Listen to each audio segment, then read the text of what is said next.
Welcome to the Scam Economy with your host, Matt Bender.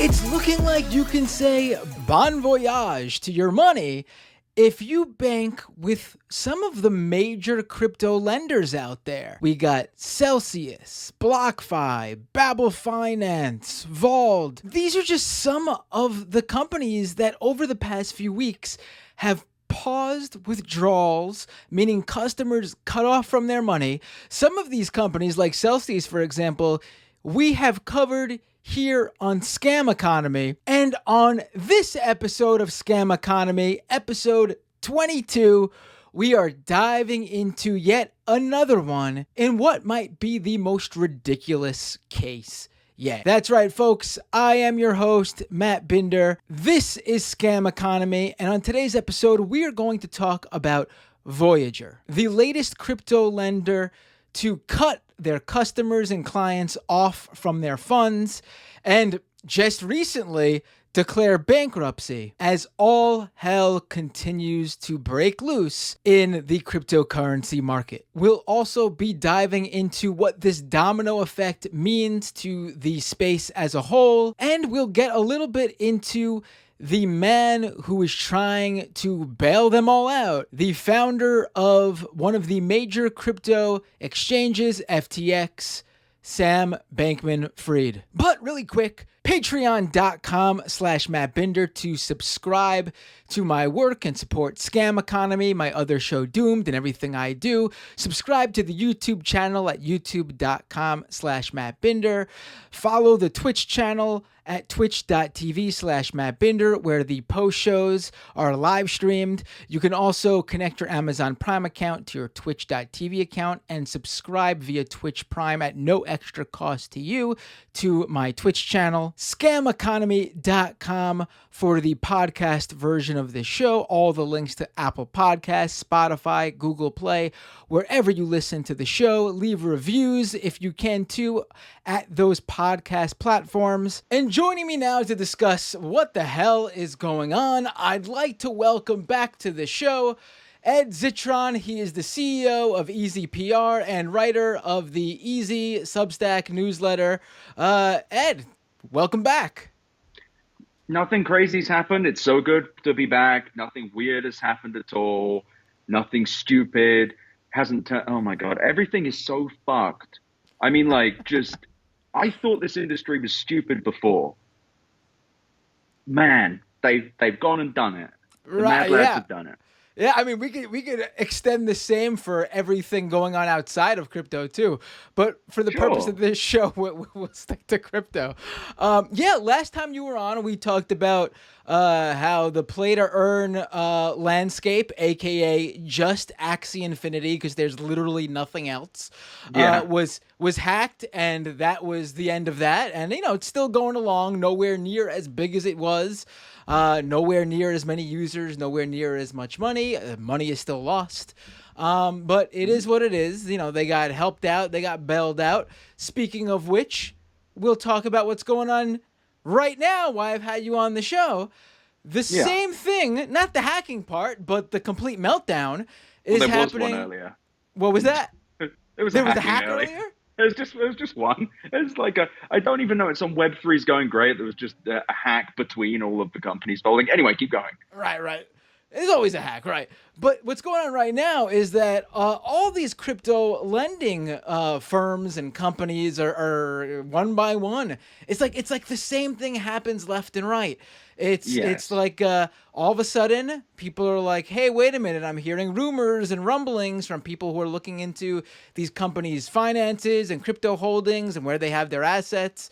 And they go and customers go, what's going on? And the lending company goes, everything's okay. Don't worry. We're definitely not going to freeze the withdrawals. We didn't lend money to all of your money to one company. I promise. Right. We lent half of your money. Right. And then lo and behold, in a day or two, if even that, the company puts out this breaking report, like a press release. We have to temporarily withdraw, even though we said we weren't. Your And money's fine, but you cannot have it. yes.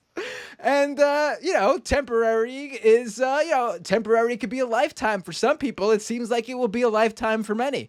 But Yes. I specifically, but we'll talk about a few of them maybe, but I wanted to talk about the one that I saw in your most recent newsletter piece. And it's the one that just recently happened to pause its withdrawals, and that's Voyager. And interestingly enough, 2 episodes ago, I had Mike Bergersberg of Dirty Bubble Media on the show to talk about Celsius. And at the very end of him breaking down how Celsius, another crypto lender, was doing the same thing, pausing withdrawals or walking away with the money because they don't have it anymore, filing for bankruptcy.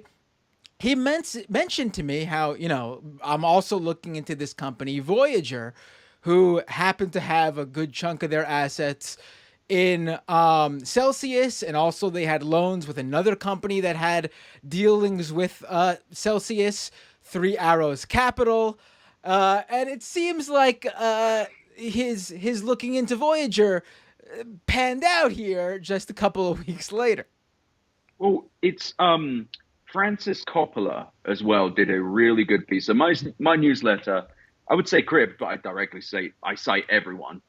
But Francis Coppola did this amazing piece where she broke down all of Voyager's finances. Voyager is one of these many lenders that is like, oh, just leave your money with us and we'll give you free money.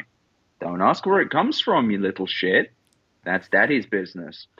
So Voyager they've frozen funds, and I did a little Brian Windhurst thing on Twitter about this, where it's like they lent, Francis Analysis showed this, they lent like half their loan book to Three Arrows Capital, a Singapore-based hedge fund that I don't know why anyone gave them any money. I cannot find any evidence that they were actually good at their jobs ever. But I was like, yeah, fuck it, sure. How many you want to borrow 300 million? How does it sound? Good. I will say it looks like they did what a lot of these crypto startups do, and that's basically just talk a good game on Twitter. That's really all you seem to need in this crypto world. Talk big on Twitter, like you know the space and you're a genius and you got some big project in the works, or you have some You need one win. You need one big win, and then everyone goes, oh, you're a smart piece of shit, even though you're not. So Voyager, this company, they all lent money to Three Arrows Capital. They lent a massive $660 million loan. And loans, Francis Analysis showed, loans make up like 50% of their money all told. So they lent $600 fucking million to Three Arrows Capital. Three Arrows Capital, who talked a big game on Twitter, could actually move the price of Bitcoin, I believe. Or no, it's Ethereum. And it's like, okay, cool, you do that. So you're using that to get more money. And so, okay, I really need to take a step back to explain for the this shit's so exhausting. Anyway, so Three Arrows Capital is a Singapore-based hedge fund. They made their money by borrowing money from others and using that money to invest in tokens, and then they would take the tokens and stake the tokens, and then they'd get more tokens. That's one of the ways they made money. It is probably more complex than that, and I just don't think it really... They had like $13 billion under management. Then a few weeks ago, it started to stink like duty because someone on Twitter was saying, hey, look, we have a deal with Three Arrows Capital where we do, I think it's something like they provided access to data or they like shared money. There's so many weird things we just say it out loud and you're like, why would you do that other than breaking the law? But so Three Arrows Capital also heavily invested in Luna, which is the token used to keep the dollar stable coin US Terror. Jesus Christ, that was also stupid. So when that fell apart, Three Arrows Capital lost. They turned $200 million into $600. And also that's how you know you know the space. Yeah. No, that's Mind Masters, Braingeddon. That's like, no, the smartest traders actually lose money. So Three Arrows Capital, because they had bet on the market always going up forever, when it started not going up, it started going down, and suddenly their loans started to be under collateralized, and you had a kind of a post-World War One Germany situation, reparation situation, where everyone was trying to get the money back, and suddenly the tokens were worth less. But then it's become obvious that companies like Voyager, but Voyager specifically, had loaned money to this insane random guy who they only talked to via Telegram. That other guy I was mentioning earlier, millions of dollars trading hands, and they just talked on Telegram. Just what the fuck are you? Anyways, so Voyager had lent an obscene amount of money to them, as had BlockFi and many other companies, but Voyager specifically had lent like 50% of all their money, and that's not great. They're also a public company, so Francis Coppola's analysis was able to go in quite deep and found that they just have like 7 or 8 loans, just very big ones. Now, I went to university for That's what we eggs and call baskets. diversification, by the way. That's how you do but it. hear me out. I'm an expert here. Eggs and baskets. What I generally hear is you should put all the eggs in one basket. I didn't finish my course, but I think that you put all your eggs in one basket. That's how that works. So they had this massive over leveraging with like the least trustworthy people. It was like Wallet Inspector based in North Korea. Like, that's a joke, but like all of these shady firms in Asia. And then Francis went a level deeper. I'm like, none of this money makes sense. She was just like, there's something wrong here. And then Voyager had promised their users, you're FDIC insured. This is also complete fucking hooey. Just nonsense. Because they have an omnibus account with Metropolitan Bank, which is a real bank. Except they have the account, not the customers. They claim that they can't move customer funds. This is also a lie. But also, if they can't move customer funds, how do you... A lot of things start falling apart, but chief of them is Voyager does not operate as an agent or a fiduciary. It's a fiduciary, there we go, agent or something like that. They don't operate like that, and thus they are not a bank. They don't have a bank charter. They don't operate as one, meaning that they've just fucking lied. Just lies, full lies, complete fucking... I want to pause it there because when I saw this, and I want to make sure people listening right now fully grasp this part of it, because it is so stupid. It might be the most amazing thing I've seen in the crypto space so far. Something's going on in New York. And there's a lot that has amazed me over the years. So Voyager it claimed to its customers in its, you know, when people decided to leave to put their money with Voyager, to keep their money with Voyager, they claimed that they were an FDIC insured bank. I'm trying to find this thing on my phone so I can show it, but it's like on their blog. I'll find it later. Yeah, it's fucking insane. And so they just lied about that, so people trusted them with their money. And then they, like all of these companies, closed withdrawals. And then customers went, wait a minute, hold up.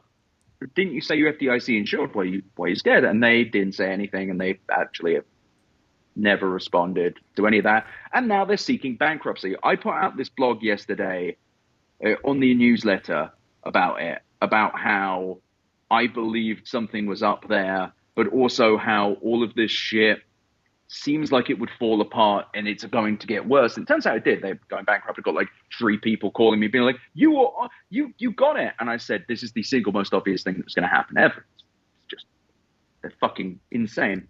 But what's becoming apparent is that large chunks of the cryptocurrency industry are straight up just like operating on the thinnest possible loans, the dumbest. They're like, yeah, I'll lend you $300 million. No fucking problem. Sure. I'll get right over that. Yeah, let me just send that to you. I didn't find it on their website, but I found a tweet from Voyager. Have you heard? This is November 12th, 2020. So just less than 2 years ago, about a year and a half ago. Have you heard? USD held with Voyager is FDIC insured up to $250,000. Wow. Our customer security is our top priority. Start growing your crypto portfolio today. And then there's a nice little graphic. That says your USD is FDIC insured. And then a little small print in that graphic. All USD funds held on Voyager are FDIC insured up to 250,000. And it's important to really, I want people to understand when you say that, they were giving this money out to all sorts of, well, not all sorts. We're talking, what did you say, like 6 or 7 entities? In Voyager's case, it was like 7 or 8 big loans. Yeah. And probably like a few thousand tiny ones that didn't really matter. Right. So those hundreds of thousands, I mean, really hundreds of millions, I should say, dollars that they were loaning out, they're loaning out the customer's money. Like, they don't have any money. Like, they were... Oh, they have their own money too. They just started running out of it, so they went, do we have any dollars? Oh, well, maybe it's illegal, but maybe they'll never find out, and nothing bad ever happened to us before. Right. Because that is the mantra of cryptocurrency right now. All these companies are just like, nothing bad ever happens to me. Nothing bad has ever happened. It will never happen. And that is literally their whole fucking thing. Absolutely. Line goes up all the time, no matter what. Even when line goes down, this is good for Bitcoin. This is good for whatever it is. But what's new and stupider about this, the DeFi situation, is they realized there was a way to make a lot of money in a way that they couldn't in the real world, because in the real world, nobody in the fucking universe would give shady guys on Telegram hundreds of millions of dollars. No one would do that. No bank would give these loans because the loans are fucking insane. Oh, you've collateralized the loan that you're using to buy a volatile asset with more volatile assets. Yeah, but they keep going up. Yeah, like real banks would just look at you and be like, I'm not really sure what you think loans are, but you're not getting one or any. But these weird things where they basically just be making up loans. And the loans up until this point have been making them gobs of money, and everyone's happy. Everyone's making a lot of cash, and nothing bad ever happens to anyone until it does. But what's insane is how many of these companies, BlockFi, it was BlockFi, Voyager, and I forget the others. There are a lot of them involved with 3 Arrows. They had just given not just like insane amounts of money, but most of their money to them. Like, I'm not saying like they had, I'm making up numbers, like $25 billion and they loaned out $4 billion. I'm talking, in Voyager's case, I think they had they claimed $10 to $15 billion in assets, and they lent out $600 million to 3 Arrows Capital. But also, these are two weird stories because I don't think they're I think someone might go to jail from Voyager because something doesn't add up in any of their numbers. But long story short, they loaned out massive chunks of their money, or as you mentioned, customers' money, thinking nothing bad ever happens to us, and when we need money, we're just going to make more of it, because that's how money works. But you've got this insane... But my weird prediction is I actually think this is going to get much worse, because I think these companies have been lending to each other. I'm sure they have. I'm sure they're handing these insane chunky loans to each other, and now you've got Sam Bankman-Fried operating like he's in Ross Dress for Less, trying to pick up bargains of distressed loans. And I don't know what his game is, because it's not like he's getting loans that you can kind of flip. These are bad loans that will need to be collateralized pretty much forever. And he's claimed it's a liquidity crisis, which is not true. What is actually happening is these massive loans, massive stupid loans, are going underwater, and suddenly companies that operate primarily in cryptocurrency are having to sell gobs of cryptocurrency to cover it. So you've got these massive chunk sells. And also, I think people are kind of working out that this industry is full of dog shit. That this industry is full of cretins who genuinely don't understand money. They only understand their ability to make more of it. And what's worse is those fucking psychopaths, if there's any justice, multiple people from Voyager are going to jail. But let's be honest, nothing is going to happen. They're going to get a slap on the wrist, maybe a $300,000 fine from the SEC after making hundreds of millions of dollars themselves. I'm sure the CEO is filthy fucking rich now. Same with BlockFi. BlockFi, they got bought for $30 by Sam Bankman-Fried, and he but then it's like $25 million now, and he gave him a $200 million line of credit. You know, Matt, I just got one fucking question. Where's all this money coming from? Where is it? Where is all the money? What is this? What is going on? How? Because what I think the ultimate core of this is, Bankman-Fried's referring to the liquidity crunch. Maybe we're starting to see a Tether exit. Maybe we're starting to see money failing to join the system, but also people aren't buying the con anymore. And I think the loan crisis, this whole thing, there's nothing to stop it collapsing even further. I think someone's probably made some real big fucking stupid loans. And quite honestly, I smell shit with Coinbase as well, because Coinbase in mid-July is going to combine their USDC and actual real US dollar order books into one. Oh, they will be one and the same. Right. Your cash will. I used to have like a few $100 in Coinbase, and it is gone now. I fucking pulled that shit because that is weird. Anyway, I'm kind of going all over the place, but No. right. It was good because it gave me some time to pull up some of these numbers here.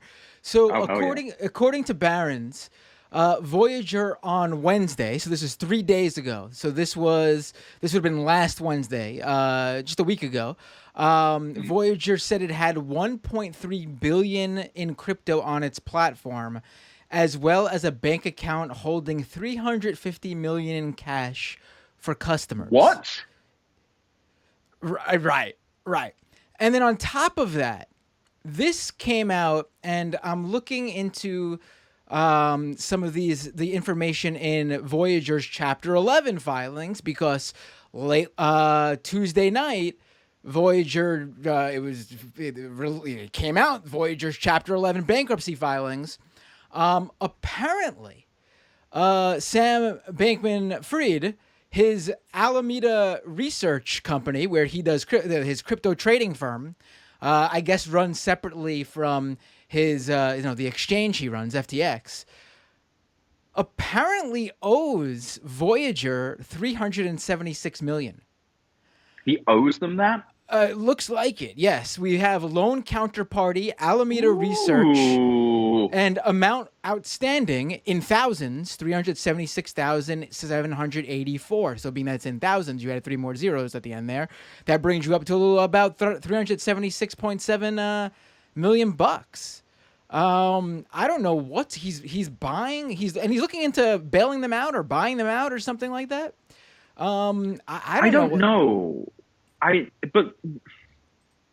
Yeah, it's so there's a few things that I think could be happening. One, he could just be trying to buy the loan industry. He wants to try and just clean up and destroy every hedge fund and just eat the ruins. I don't know why, because there's no fucking value in that. There's no customer value. Shit, we don't keep the customers' money, do we? But it could also be he could be desperate. There is just as much chance that he's a bit worried about all this. It's been real quiet, like CZ. I've not heard much from Brian Armstrong either. It's very weird that the champions of the exchanges have been so fucking quiet. Where have they been at?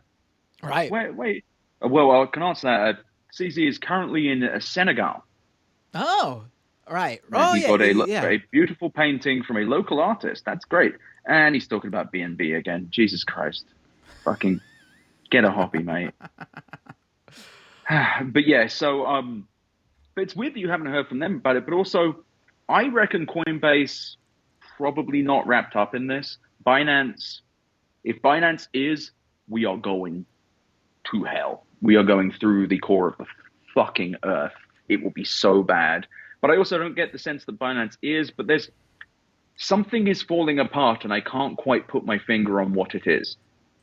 Right. It's not going down, but it's also not going up. It's kind of wobbling around 19 grand. You have this massive hedge fund, and every day it seems to be like a major player is like, you know how I said I had $27 billion? What I actually mean was I have $27. And I actually don't have that. That is gone. Sorry. I had to pay for Slack. But it's like you've got a company every day, and it's all of these companies. Like Celsius was not a small company. Voyager was not a small company. These are not small entities. And they're collapsing one by one in a very weird way that is almost certainly going to stop customers from ever touching anything like them again, because it's not a brand problem. But now we're in this situation where I think that something is happening with liquidity in general. I didn't really think about this before, but something isn't right about the liquidity thing that Sam Bankman-Fried brought up, because he said the liquidity crunch is nearly over. What the fuck does that have to do with anything, mate? What's that about? Because the only liquidity crisis there is that most of these companies did not have enough money to pay for their loans. The liquidity crisis is everyone appears to be fucking stupid. Right. So right now, and also, I really must be clear, all of the big crypto people are very fucking quiet right now. Anthony Pompliano kind of popped his asshole out and farted out something about 3 arrows because his firm, I don't remember what his firm's called, like Smiling Goblin Guy Capital, the fraud expert.biz. Is he out there doing the whole, this is actually good for crypto? This is what we need. Oh, the market needs. Oh, no, it's that bad. It's worse. He's doing you need to work hard now. This is the time to focus. We need builders. He's going into like the American excellence thing of like, it's about hard work and hard graft. Yeah, like you fucking worked hard because you had the spare funds to invest in Bitcoin when it was $3,000. Congratulations, mate. Oh, I'm sure you're still holding it. I love that as well. Like people are like, oh, he'd never sell. Of course he's fucking sold. It's time to go into the. It's time to go into the physical crypto mines. Start actually putting some hard labor into it, folks. I mean, it's. I would love to see Anthony Pompliano in a mine. I'm gonna have to stop myself there. My lawyer's texting me saying something about. What were you gonna say before I cut you off? TNT. What were we gonna say about him before I cut you off? I've been watching too much Justified. I'm sorry. Everything I want to solve everything like Raylan Givens, but no, it's very strange though, and this is a weird one. When it crashed before, it just seemed to just go down. Like it's just like all of the fake volume. The guy is like lost. You have to hit the buttons every day, otherwise the fake volume stops. And I think like that happened, and just we also had an economic downturn. I don't know. It was like 2019, I think it was. It was like 2017, 2018 weren't great. Then 2019, everything wobbled and crypto wobbled too. I remember like Ethereum was like $90. But with that, it felt just more like it wasn't really an obvious crash. It was just like it crashed because everything crashed, which kind of is happening right now. Except here, it's beginning to look like the fundamental reason that there is any volume, and not that much of the volume in crypto is real anyway, but the real volume and the real players and the trustworthy players were indeed not real or trustworthy in any way, shape, or form. Right. And this is going to stop people coming into the industry at the same time when they're no longer interested in NFTs because they're worthless, when they're finding that their holdings that they bought during the Super Bowl are now half or less. Like, this is a hugely bad thing for. I don't think any of these crypto people are. It's like, imagine if Bank of America just went, I said I had your money. Well, don't. You would be scared and not use Bank of America again. Probably not going to use any. And then if like Wells Fargo and Chase and several credit unions did the same, you probably would be worried about having money in banks, right? So you probably are feeling the same fucking way about crypto right now. Coinbase is the only respectable one. You can pay a $30 a month fee now to protect your crypto up to $1 million. I swear to fucking God, if Coinbase goes insolvent and that ends up being a lie, I'm going to scream. I'm just going to be like, fucking arrest Mark Andreessen. Don't allow him out of the house anymore at the very least. Don't let him near a computer. Put him in a Faraday cage. Right. Don't let him use money anymore. You can use like stone tokens. I would like him to just explain a use case for Web3 because he seems to be unable to do that in a recent interview I've seen. He should be sentenced to a hard time of coming up with one single utility. He's going to be sentenced to 8 hours working in a McDonald's, and he is going to quit after 1 minute. Right. But also, he's too busy trying to kill Daredevil. But anyway, he's with Andreessen. He's just put so much money in shitty shit, where it's like so craven and so bad. And he's done it like they raised a $4.5 billion fund. One moment.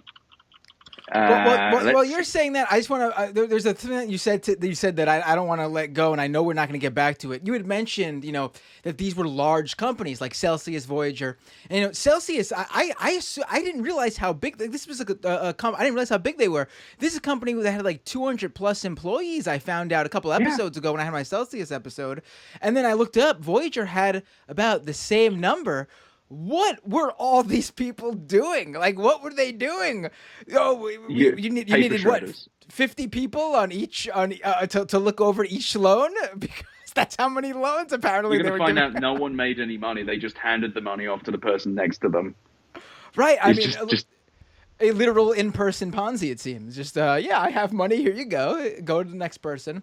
I mean, but also it's like pay it backward. Right.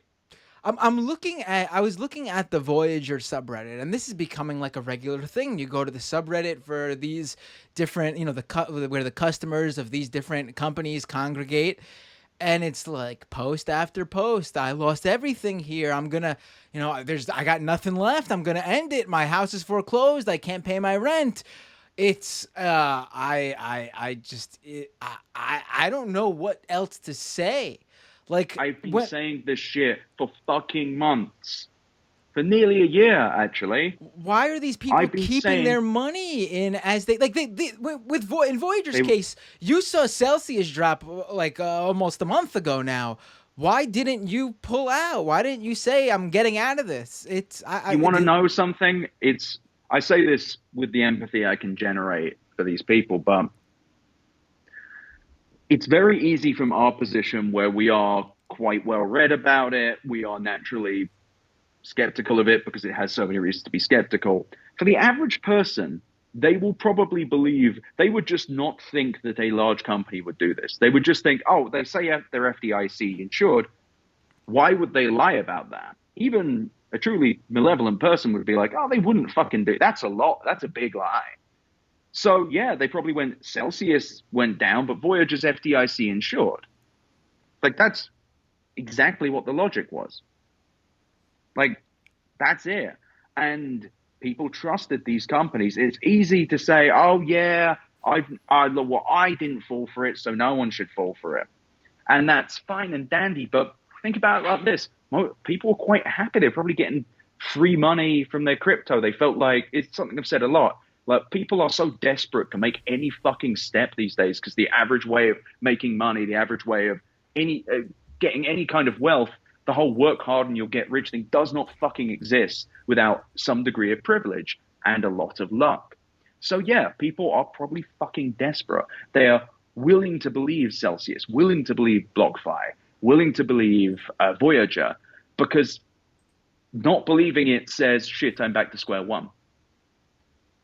It's emotionally corrosive, and one of the worst things you can do to a human being is to give them hope and then take it away. These companies, the people running them, are fucking criminals. They should all see fucking jail time. I don't know if they will. I doubt a single one of them serves a single day in jail, but they all absolutely do. And they need to go away and be fucking embarrassed. Because these people are criminals, and the people who funded them too. I'm serious. SBF, I'm not saying his old name anymore. If he owes like $300 million, what, like, okay, if I gave $300 million to the mob, I'd get in trouble. Like, you should be calling them criminals, they're fiduciary criminals. And I know the government won't because they're not going to regulate this fast enough. It's too late for all of that customer money. That money is probably completely gone. And they're saying, oh, Voyager is saying they're going through bankruptcy for the best case scenario for the customers. I don't think that's exactly what it's to make the... Yeah, and it's like, not for the customers ain't seeing that money. Yeah, absolutely. And also, you want to know what the best case scenario would be? Keep the customer money in a separate bank account. It's really easy. Just put it there. You don't do anything with it ever. Don't lend all your money to one guy that you only know from Telegram, and he has XXX before and after his name, so you know he's straight edge. That's about all you fucking know about him. And there's nothing wrong with being straight edge. There's nothing wrong at all. But it's not a great identifier as to whether you should lend someone $300 million. I've made the mistake, as many people have. I disagree. I think everyone should give their money towards me. To me. Straight. Oh, you're straight edge. I'm straight edge. It's a great signifier. Please, folks, this is where the money should go. The Bank of Binder. Let's do it. Bring it in here. Give it to Binder. Binder coin. Yeah, it's. I've been ranting, but it's just like this whole situation makes me so fucking angry. Yeah, no, it is really infuriating. Because, and here's the thing too. Like, when I had, when I was doing the Celsius, I think it was the Celsius episode. Was it Celsius? I can't remember. One of the companies that recently, it might have been Celsius that I covered, that they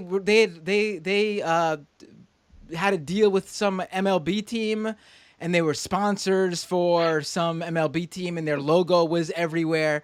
And I was like, all right, Voyager's got to be sponsoring someone. That's what they all do to give some air of legitimacy to customers. They go, oh, my favorite sports team is sponsored by them. This is a real, legit, big business that I can trust. So I looked up who Voyager is partners with. Can you guess? If you don't know, Ed, can you guess? Wait, which team? Wild guess of any team. Brooklyn Nets. Even more ridiculous. The Dallas Mavericks. Mark Cuban. That makes way more sense to me. Because Mark Cuban's a big dumb dipshit.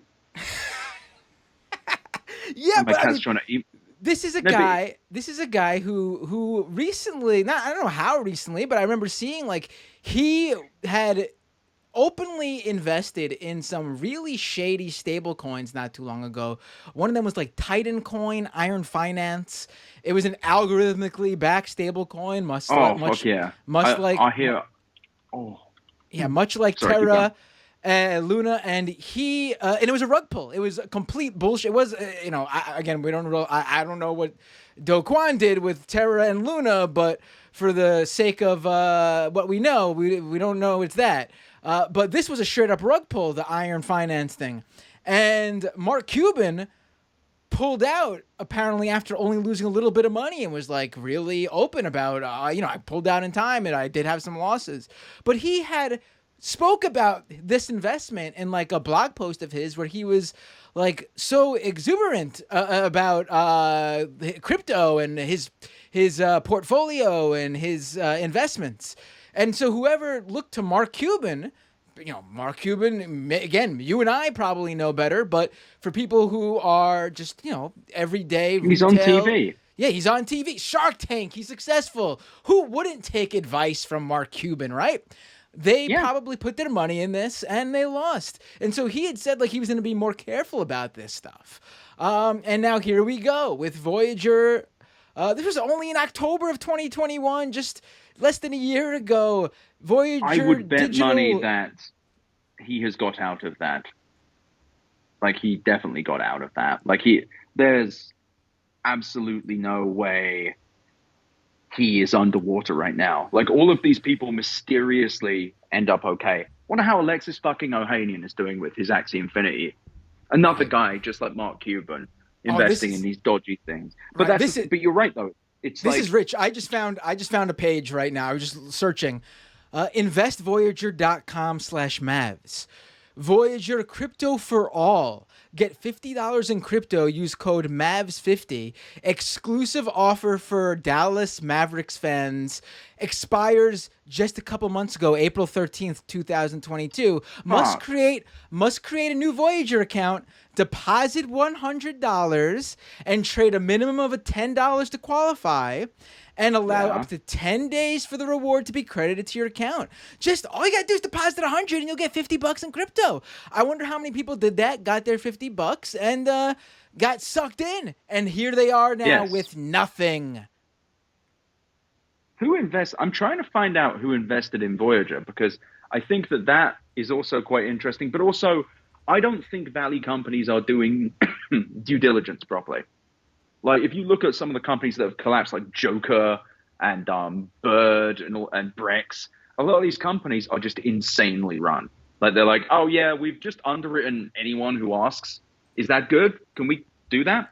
That's what happened with Brex. And there's a lot. But, like, Bird was a company, never made any money. Uber never makes any money. The Valley doesn't really care. They care about liquidity. They care about getting their money out. But the difference between that though, those startups, like the traditional tech startup story is that, like, you and I and every other normal person, what's our connection to Bird or Uber? We use the service, we pay them for that service, and Yeah. that's it. We wipe our hands clean, and we don't involve them in our life until we use their service again. The transaction happens at that moment where we use the service, and it completes at that moment. So if they want to fuck around with their money, these venture capital firms, and throw it around, then let them, fuck it. Who gives a shit? I mean, I'm sure the employees do, and investors do, and retail investors do.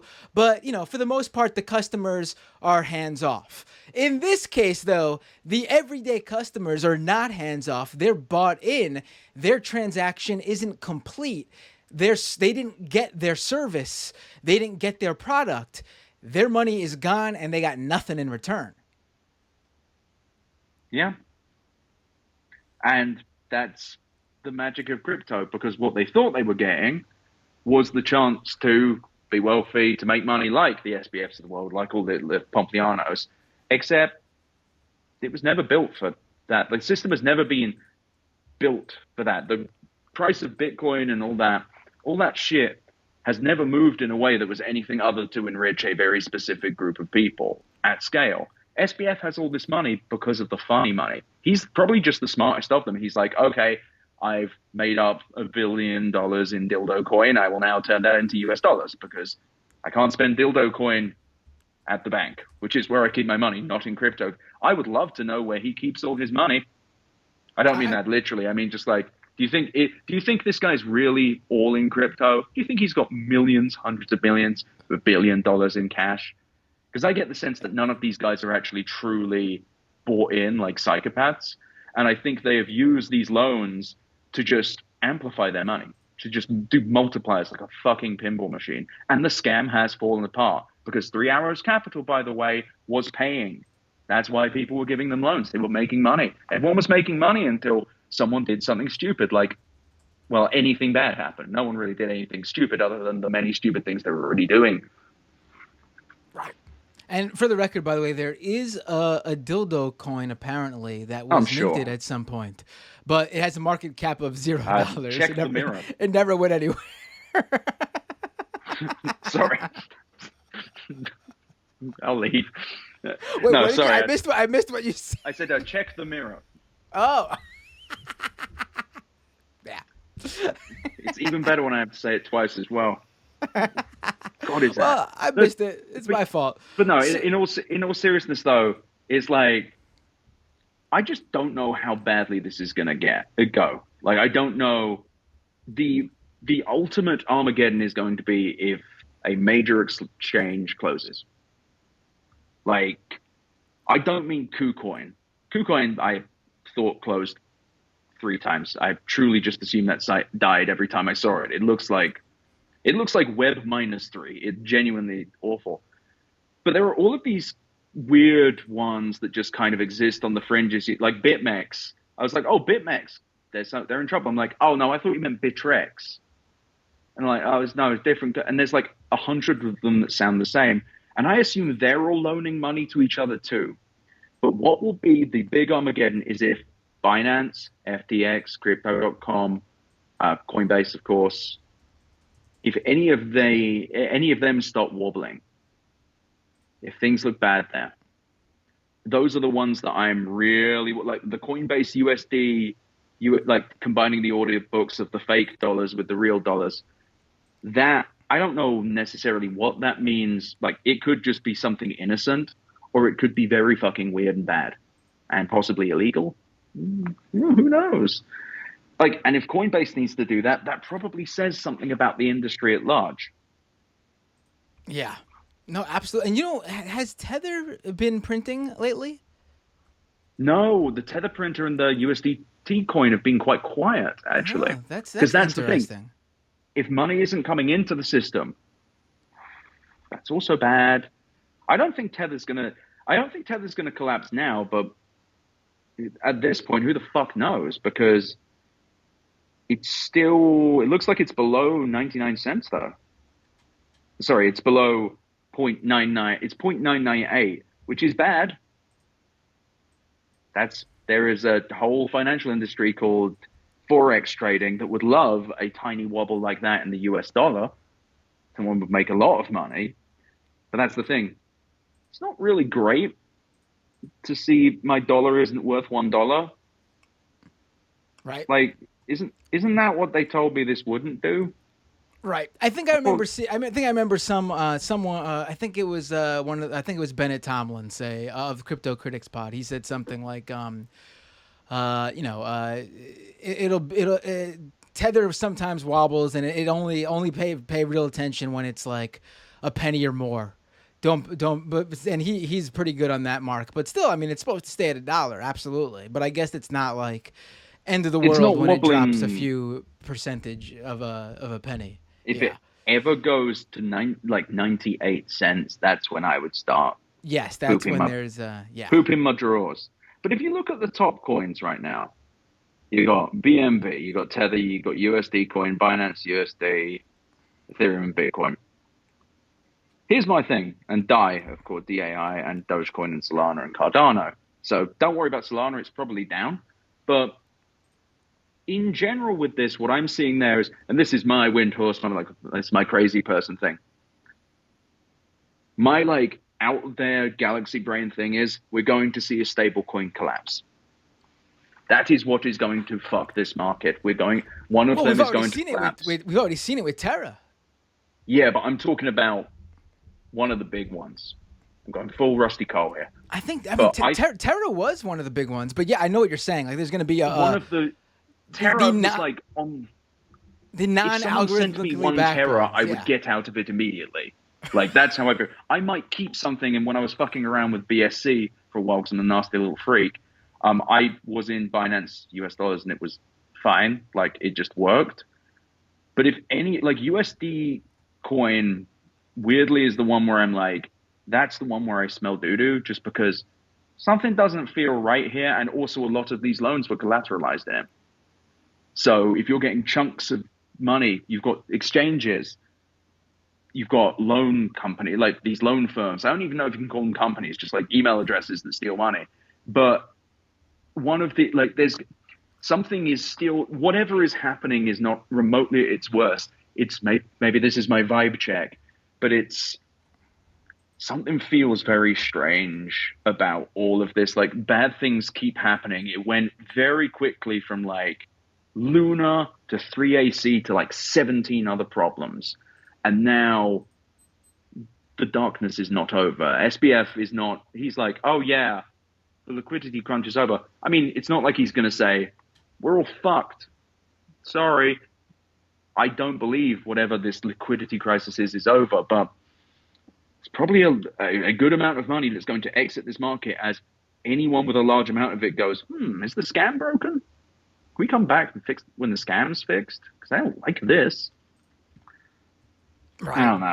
I mean, SBF is claiming that, which maybe you shouldn't you shouldn't believe it, but he thinks that the worst is over. He did say it was a fair bit worse than he had anticipated. I don't know what he anticipated. He also apparently said that he does envision maybe a few smaller exchanges collapsing in the near future, although he won't share which is great for people who might have money. Which is great for the people on them. Yeah. I mean, because he certainly, to say that, you would certainly have an idea, right? Yeah, I mean... I guess you wouldn't... I actually understand that one as, if I was a con artist, I would not out the other members of the con. I would try and keep that going, so good to you.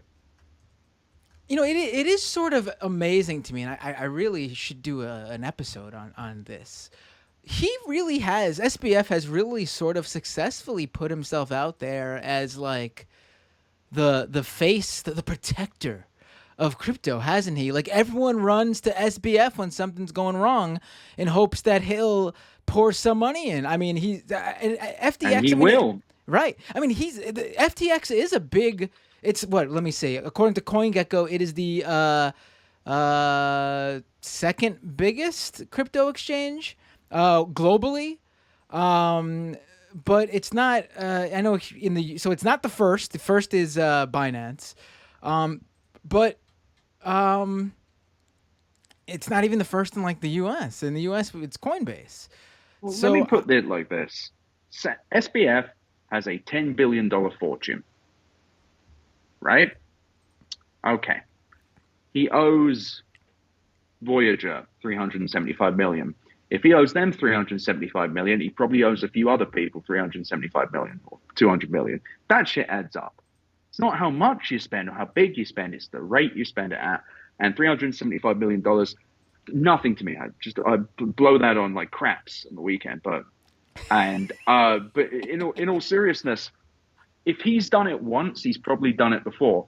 So I joke about the World War One analogy, but also, yeah, creditors come calling and the fucking cost of the value of a currency goes down. But how much does SBF actually have? Because everyone comes crying to him, please save me, I love you, kiss, kiss, kiss. And he buys up their distressed assets. How does he buy them? Is it in US dollars? Is it through Alameda? How much money does Alameda have? Who collateralizes Alameda? If any of that money that he has is from a respectable banking institute, I would very much assume that the bank is going to go, hey, what the fuck are you doing? Because I would assume that his crypto fortune was used to leverage a real life loan. Hey, maybe we found out how this all fucking dies, because I hope FTX is run respectably, because if it's not, that's bad. Binance is dodgy as fuck.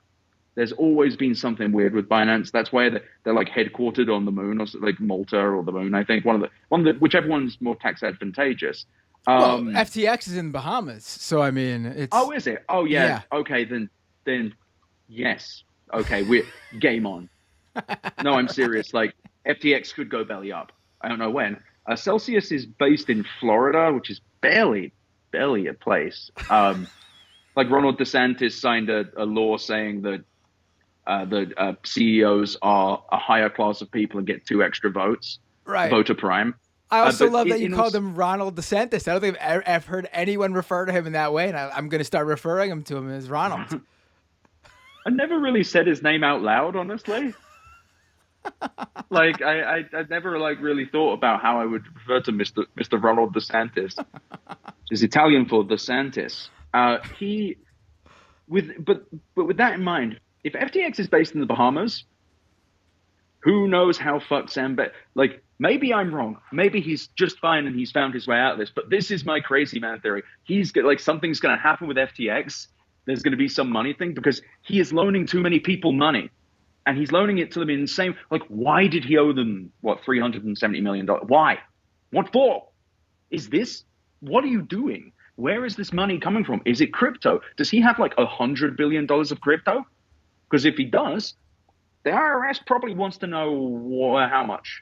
Well, according to Forbes, who put him as number 60 on their 2022 billionaire list, they call him meet the world's richest 29-year-old. He's worth $24 billion. He's worth.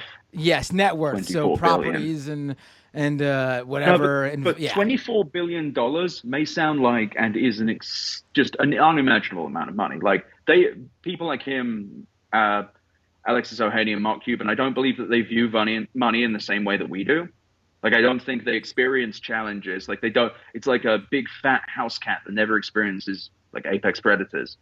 Like, no actual instincts of any kind. So they probably move money around like toys, and they probably don't think about it in the same way. I just want to know where these loans are coming from. I want to know how he's getting them. That is where is SBF's money coming from? Who is giving it to him? What happens if that person on that chain dies? Or gets run over and goes to the hospital and also gives away their private keys. Jokes aside, the reason that I'm not completely crazy saying this is what happened with 3AC. There was one shadowy party that had been propping up and making a lot of people money, and no one had thought, what if something bad happens? Not a single fucking person. That can happen to SBF. And it could. And if that happens, we are not even close to the bottom. We are not close to seeing the amount of human damage you are going to see. People's fortunes wiped out. People's nothing's wiped out. There is so much bad to come if this is the case. Absolutely. No, absolutely. And I think the main point we should end on here is that obviously these few major players we've been discussing that have their fingerprints all over all these various crashes and bankruptcies and downturns and falls and failures truly shows just how decentralized this whole thing really is. That is beautiful. I love that. Thank you so much for having me. Take care. Ed Zitron, everyone. Please check out Ed's newsletter at easy.substack.com. Where else can people find you, Ed? At Ed Zitron, EDZITRON, on twitter.com, the website for perverts. And I think that's a great way to end it, too. Have a great Thanks night. Always a pleasure talking with you. Looking forward to talking with you again. I'm really trying to warn people here. I don't know how more clear I could be just 22 episodes in. I mean, episode after episode, I'm feeling for the people who are losing out here. Please, I'm just begging you to proceed with caution at the very least. If you are going, if nothing is going to stop you from getting involved, investing in the cryptocurrency space, whether it be straight up fungible tokens, non-fungible tokens, aka NFTs, Web3 in general, just come on, folks. It just never ends. And of course, the crypto advocates will say how this is actually good for crypto. But you know who else it's good for? It's good for the never-ending supply of content right here on Scam Economy. If you like to support this show, please go to patreon.com/MattBinder and subscribe. It is a huge help. I'm trying to grow the shows, do more live streams, get more content out there, get people to come on board to help me grow this show and disseminate the content and create more brand new content. So if you can and would like to, it'd be a big help if you go ahead and pull that trigger finally and subscribe. You could also support this show by subscribing to the YouTube channel at youtube.com/MattBinder. If you're watching the YouTube premiere, you can drop a super chat, which is like a one-off donation. If you are watching the replay, you could drop a super thanks, which is just like a super chat, but for the replays. You can also follow the Twitch channel at twitch.tv/MattBinder. Connect your Amazon Prime account to your Twitch account, and Amazon comps you a free Twitch Prime subscription every month. That is literally a free paid subscription, as in free for you. Amazon pays me, the creator, or whoever you give your Twitch Prime subscription to. But don't let it go to waste. Otherwise, Amazon just keeps that money. So, you know, you're paying for it, so use it. Scameconomy.com for all the links to where you can listen to the audio podcast version of this show, the web player, Apple Podcasts, Spotify, Google Play, wherever you listen to podcasts. And please, if you can, this is absolutely free for you completely. Just go to Apple Podcasts, go to Spotify, type in Scam Economy. If you've already done that, type in my other show, Doomed, and leave a star and or written review. It is a big help in getting this show to rise in the charts on either platform, which in turn helps more people find out about this program. Also, check out my other show, Doomed with Matt Binder, at doomedcast.com. It also streams on my YouTube and Twitch channel. It's the same channel for both. And be sure to check out the Scam Economy post show. Airs right after the premiere of this episode. I take calls, comments, questions. I read your super chats or whatever comments you leave when you subscribe via Twitch. Follow me on Twitter at Matt Binder. Follow me on Instagram at Matt Binder. Follow me wherever you are on social media. Search Matt Binder. I will pop up. Oh, and another thing, I've had people reach out to me with guest suggestions or even sharing their own expertise. Please, by all means, I would love to have you or someone you recommend on the show to talk about scams and cryptocurrency. So feel free to reach out to me. You can DM me on Twitter. My email address is easy to find too on any of those platforms. And with all that said, I will say bon voyage to you. I'll see you all next time on the Scam Economy.